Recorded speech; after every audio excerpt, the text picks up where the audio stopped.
hello there, lovely listeners. You have come back down the red rabbit hole, and we are so glad to have you, especially as it's a little bit dark and a little bit, well, I'm not going to lie to you, a little bit germified down here too. You're still not well, are you? In a whole week. Still not well. What poorly virus this is on you. I'm milking it. Well, good Lisa. for you. You should. I think you should. So obviously you're here, Lisa. Yeah, I'm here. I'm all right. I haven't caught it yet through the mic, so that's nice. Or through would it come through my headphones, wouldn't it, with your voice?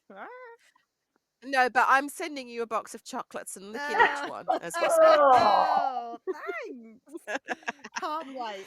I know, but you'll never know which box of chocolates it is. Is it going So. to be like chocolate virus roulette? You're just going to send me ones and no, because I might have chocolate preferences. Because if you send me there's certain things that are my absolute faves. Some I can say no to on occasion, if I think there's a virus in there.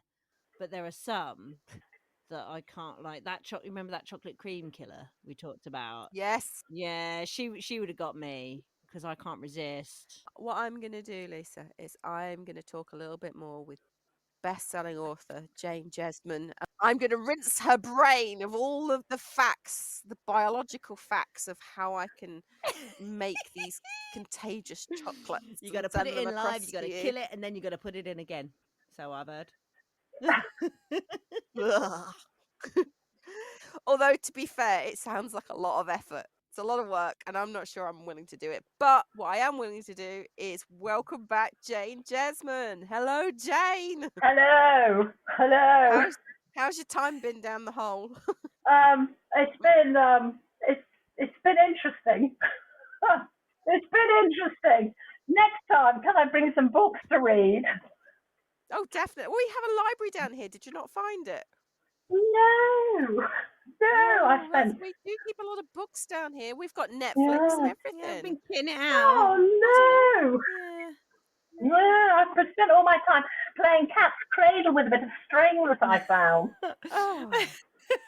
Well, that's probably more interesting than a lot of guests have done while they've been down here. So I also have a video because you said cat's cradle, and I know what you mean by cat's cradle, but in my mind there was also just a little bit of string dangling, and you were going meow, meow, meow, meow, meow, trying to get it like a little cat. Yeah.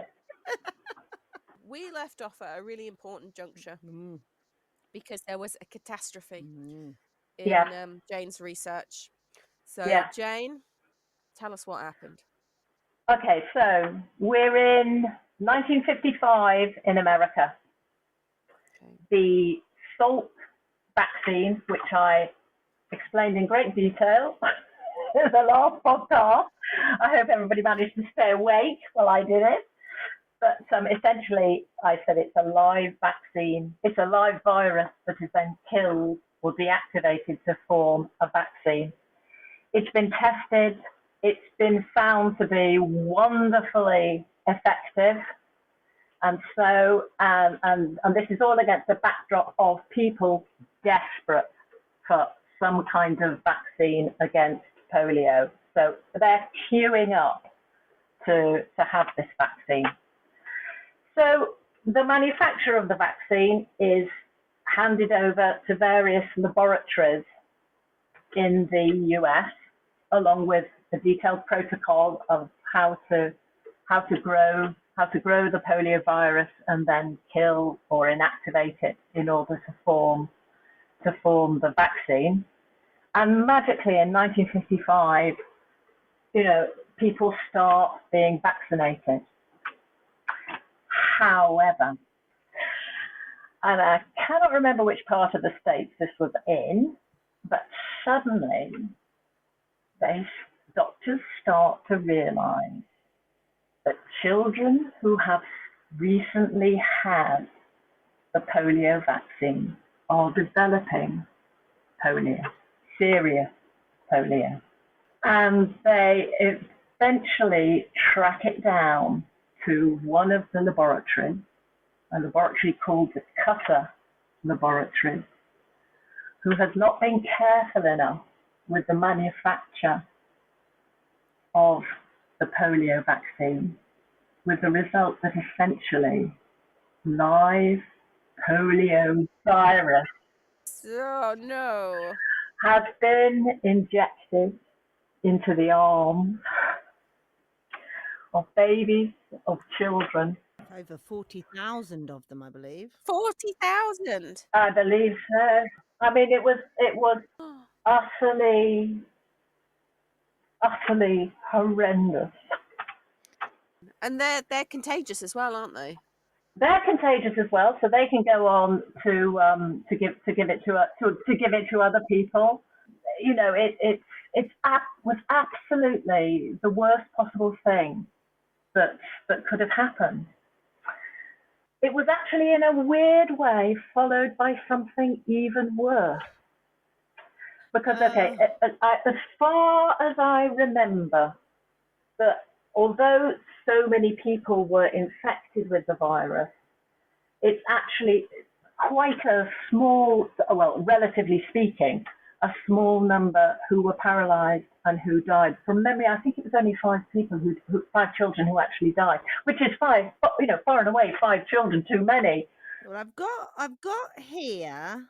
I don't know how 100% correct this is because I've just looked it up very quickly. But 200 children with varying degrees of paralysis, and then killing 10. Yeah, that sounds about right. But still, as you say, still 10 too many. But actually, in the grand scheme of 40,000 people, that's not Yeah, a terrible number. it's not.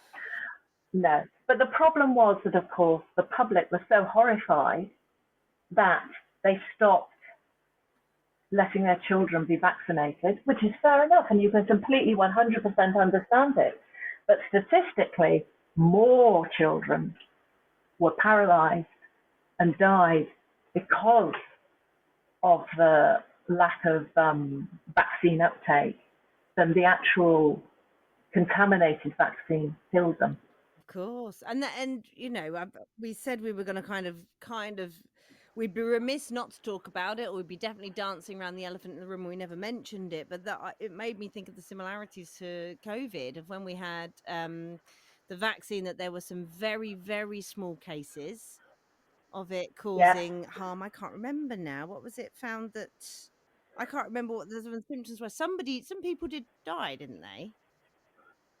I think so. It depended a bit on the vaccine. The first vaccine, I honestly can't remember what it gave you, but the Pfizer vaccine can weaken your heart. And so, you know, I can't remember the AstraZeneca vaccine. But then, of course, the public reaction was then less uptake of the virus, or people waiting until Moderna and the other one was available. AstraZeneca. Oh, was it AstraZeneca or was it? Yeah. I can't remember which one it was. AstraZeneca was the first one, which has, isn't it awful? I can't remember what, it does have some problems with it. Yeah. They all do, but I mean, you know, you know, it's a very, very, and it is one of the subjects that in not too much detail, but that ends up being a problem for the protagonist in A Quiet Contagion. You know, what is best?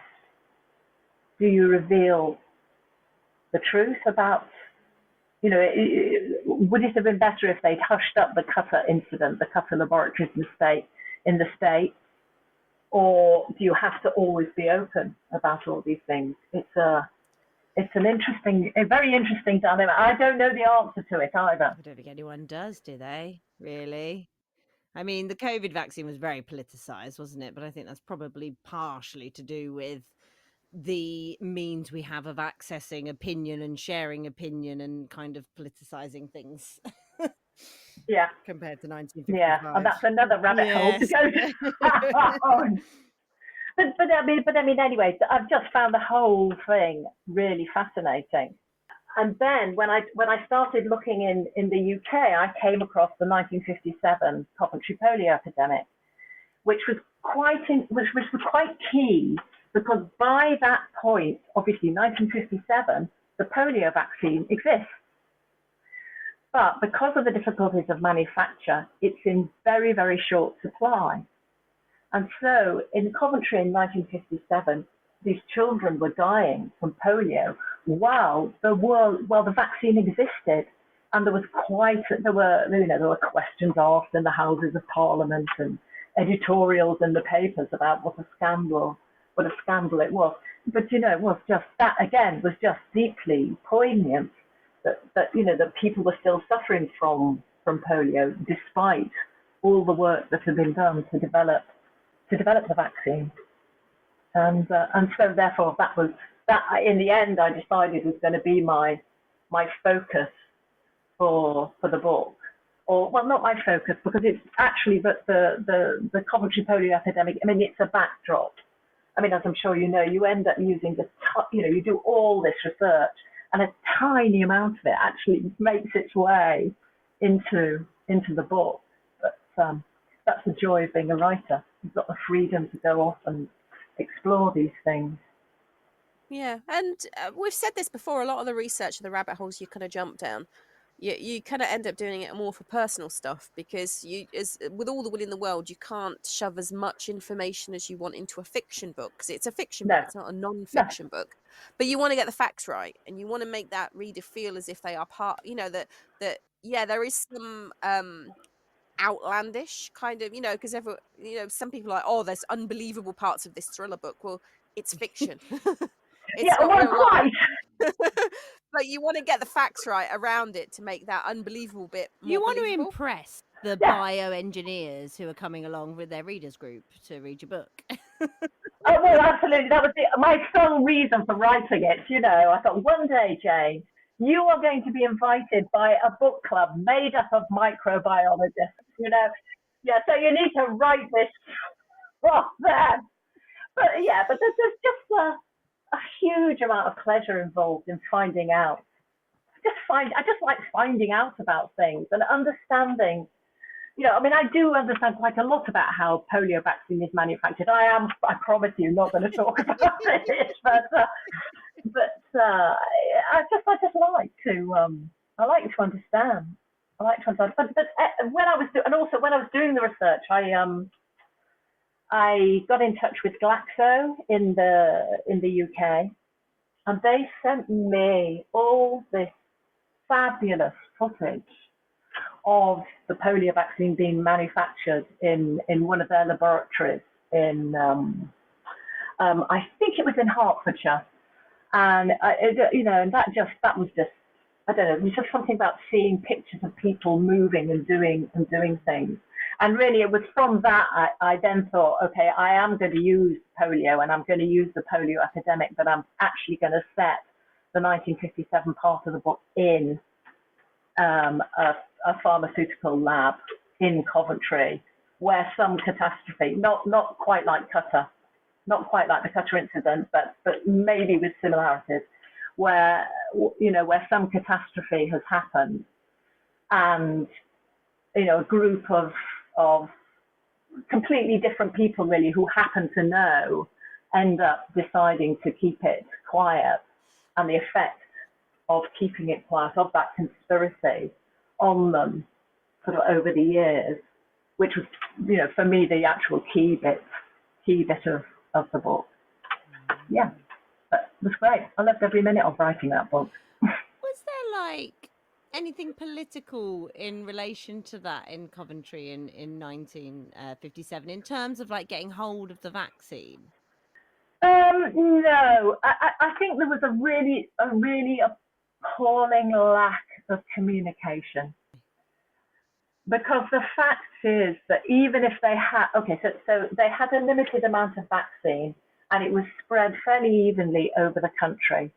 And there were people in Coventry going, why can't we have it in Coventry? Why can't we have it in Coventry? But the fact of the matter is because you needed 3 doses to be a month apart to develop immunity, it was never going to be a solution to because the epidemics really just lasted for one summer. So by the time all the kids would have developed immunity, it would have been and gone. So essentially, it was the National Health at that point, but they refused to divert and concentrate the vaccines on Coventry. And I think it was that more than anything that wasn't explained properly properly to people. Yeah, they see it as a point of them being the underdogs and it's not coming perhaps where it's needed. But actually, I suppose if you redirect it all from London and then you have a breakout in London, Well, yeah, exactly. and then there'll be more children placed at risk.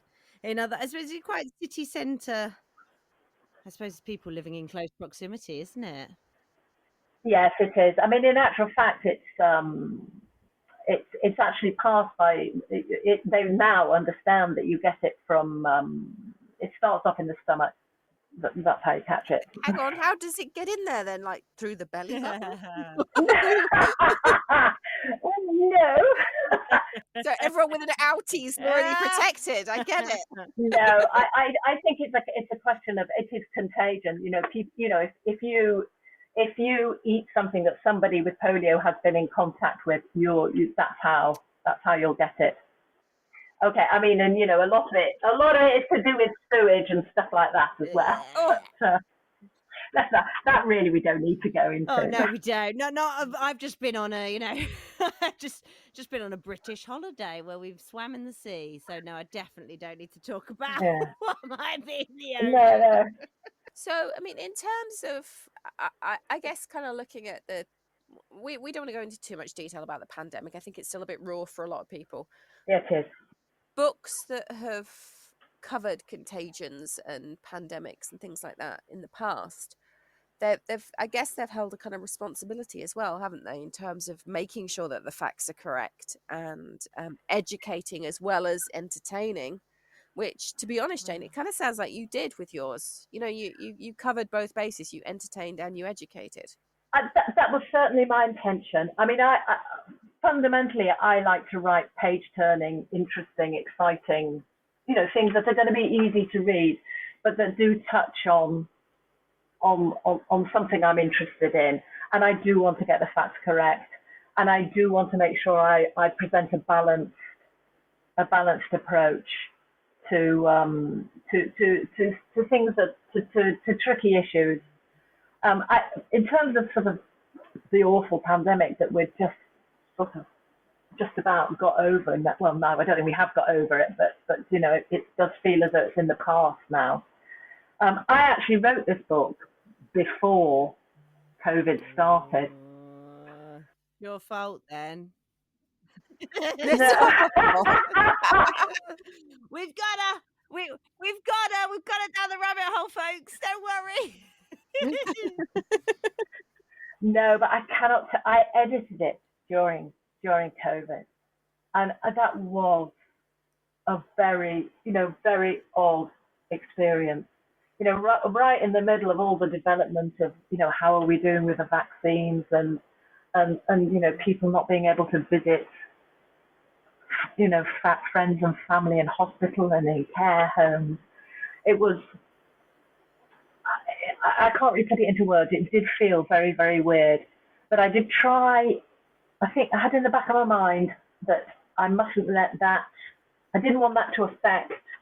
I was really pleased I'd finished the book by that time, because it just meant that I just decided not to make any changes in the light of what we were all going through. So I used to just try and sort of separate myself out from. I write upstairs, by the way. Separate myself from everything that was going on. And to be honest, in the middle of all of that epidemic, it was quite nice to have a rabbit hole to go down, I think, as well. I don't know how you found it. Wasn't related to that, really, wasn't it? Because I think we were everybody, the whole world was going down rabbit holes here, there, and everywhere, and nobody really knew the truth or what to do or what was going to happen. Yeah. And we were all looking for a little bit of escapism, not to escape that reality a bit. Yeah. So, Jane, what's the next book that you're working on? I have the third I'm just started copy editing the third book in the Jen Shaw series, which is out next January. And then I'm really hoping to plunge myself into another orgy of research. I can't. I'm so looking. Can we come from La Rouge Lapin? Okay, so I live in Finisterre, the end of the earth, the extreme western tip of Brittany. And I'm going to get my years wrong now. In 1977 or 78, just can't remember, a huge oil tanker called the Amico Cadiz was wrecked just up the coast from me, and it spewed its oil into the ocean and polluted the Brittany beaches. Took about 3 months for them to finally get them all clear.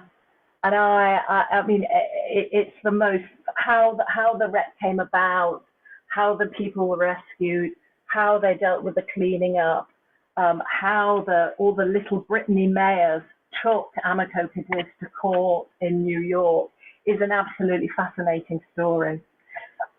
And so I'm halfway down a rabbit hole of finding out about that at the moment, and I'm going to use that as the backdrop to one of my next books. I've got images in my mind, and it may not be the same one because the timeline wouldn't quite work, but images in my mind of a child of watching the news and them rescuing birds out of an oil spillage and taking them and cleaning them, and they had to do it individually as part of the cleanup effort. Yeah, there were other oil spills, and there was the Torrey Canyon, and I honestly can't remember if that was before or after. And then, of course, there was the big one in Alaska, the Exxon Valdez, which is more recent. But I mean, it's happened the whole time, and it's.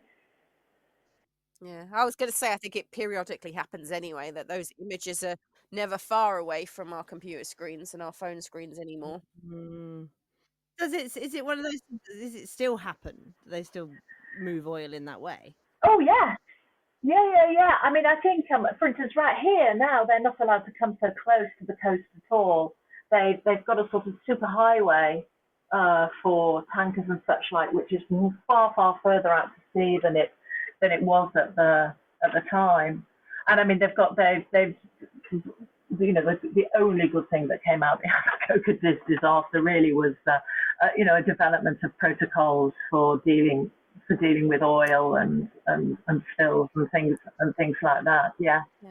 But again, it's a fascinating story. It's the whole story is really fascinating. There's so many different aspects of it. I'm only going to write about one aspect, but it is, I've disappeared on that rabbit hole. Those kind of legislations about shipping like oil containers and things like that is why the race for Alaska is going to be so exciting. I don't know whether you guys have ever heard this. No. So it's a bit of a conspiracy theory, although there's a lot of evidence around it. So Alaska has been gummed up with snow and ice for quite some time, and with global warming, it's melting, which means that ships are now going to be able to use like slingshot around Alaska to go to places where they haven't been before. But of course, a lot of that Alaska isn't really owned by anybody, or if it is, they haven't really set proper claim to it. So countries like the UK, US, Russia, China, pretty much you name it, they're all currently in the race, basically stake a claim on part of the trail of Alaska. So when all the ice caps finally all melt, then there's a whole new shipping route. Yeah. That's got nowhere near anything. Oh, well, that's a nice way to cash in on global warming, isn't it? Yeah, but but that could be really interesting. As a background to a book, Nicky. Ooh. It's all a bit too technical for me. I'm not. Set the monkeys to work. Say, monkeys. We've got an idea. Get it done before Jane does. Oh no, I've got Jane, so many. You are welcome to it. Okay, thank you very much. No, because I did think I would quite like to write a book about that sort of dealt a bit with climate change and things like that. And I really go on. They're not very in vogue, Jane. That's the problem with climate change. Everyone wants to know what's going on, but nobody actually really does want to read about it, especially in entertainment purposes. No, but I mean, I think you have to sort of bury it in in something exciting. Yeah, I'd have to come up with the climate change killer or something. Yeah, so you're quite, Every time the temperature drops by a percentage, they kill that many people. Oh, I don't know. you've got it. There you go. A ready-made plot for book. I'm not sure about that. No. But do you find you have ideas the whole time, and at the time you have them, you think, "Oh, this is fantastic! This is such a wonderful idea," and you scribble something down, and then the next morning I get up and I think, "Nah, nah, what was I thinking?" I know, but I think those ideas are the best ideas, and unfortunately, it's just your kind of I call it the higher and lower brain. So my higher brain is all like a child going, "Oh my god, that's amazing! Grab onto that one," and then my lower brain's like, "What are you doing?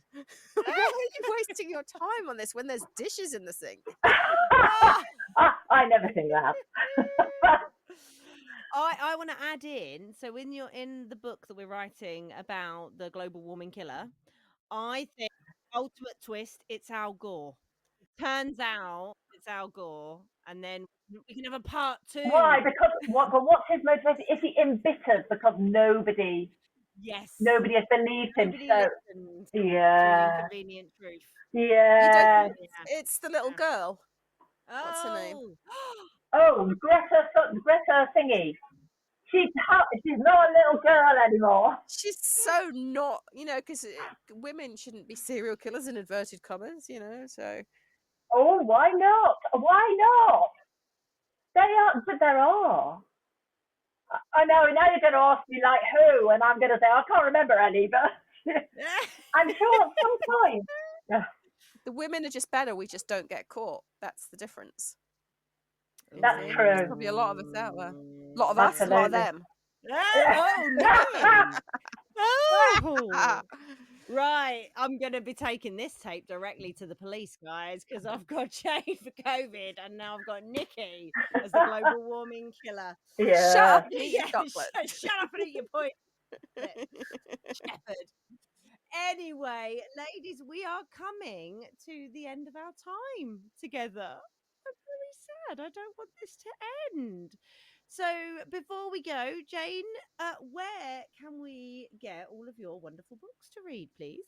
Well, all of the normal suppliers, really. Your local bookshop, who will always order your books if they don't have them in stock, or bigger chains of books, or obviously the online unnameable. Someone you're not mentioning. Someone I'm not mentioning. They're just Google Jane Jesmond. Anywhere, and in the library. And in libraries. I don't know. Borrowbox, I don't know. I will find out, but they're generally available. Excellent. We'll have the links on the show notes anyway. So, Nicky, is there anything I've forgotten before I go into some sort of sign off? I thought I was doing quite well, checking in with the author to make sure there was anything they wanted to share. Till you second guessed yourself, you were doing fabulously. Jane, is there anything else you'd like to share with us before we finish off this one? No, apart from thank you for having me, and thank you for listening, and it's been a real pleasure. It really has. And I'm now off to put a plaster over my belly button. Just wash your hands a lot. Wash your hands a lot. For 20 seconds while singing Happy Birthday. Yeah. Yes. Yeah. Oh, yeah. God, I've forgotten that. I keep thinking that about COVID stuff. Like, gosh, I'd forgotten about that. And I'd forgotten it was called that. And at the time, it was all you could think about. But now it's like, gosh, we have pushed it all out of our brains, haven't we? I know. But absolutely, that's humanity for you. That's what happened with polio. As soon as the vaccine came along and people and started to work, people just forgot about it. Has anyone read Station 11?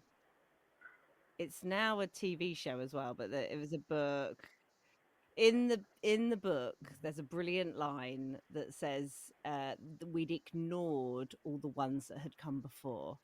So it's based on the premise of a pandemic, or a deadly one, but it says we ignored all the ones. And I remember reading that whilst during the COVID period and being like, oh gosh, that cuts a little bit too close. I know. Actually, I do want to say what I have thought of something I want to say, which is to anybody listening, which is a quiet contagion. It's actually quite fun to read. So don't be put off. Don't be put off by all my blathering about polio viruses and So it's quiet like contagion, loud giggles. Yes. I like From the behind the marketing. mask. Yeah. Oh, thank you, Jamie. An absolute pleasure. Nikki, anything you want to say before we sign off? No, just to remind all our listeners to follow the Red Rabbit on TikTok, Instagram, Facebook, and find us on Patreon. Yes, find us on Patreon, where you'll get the next episode, early access to the next episode, and a few of our special ventures down into the weird warrens. So that's us for now, folks. Thanks so much for listening, and we'll see you next time back down the Red Rabbit Hole. Bye. Bye. au revoir.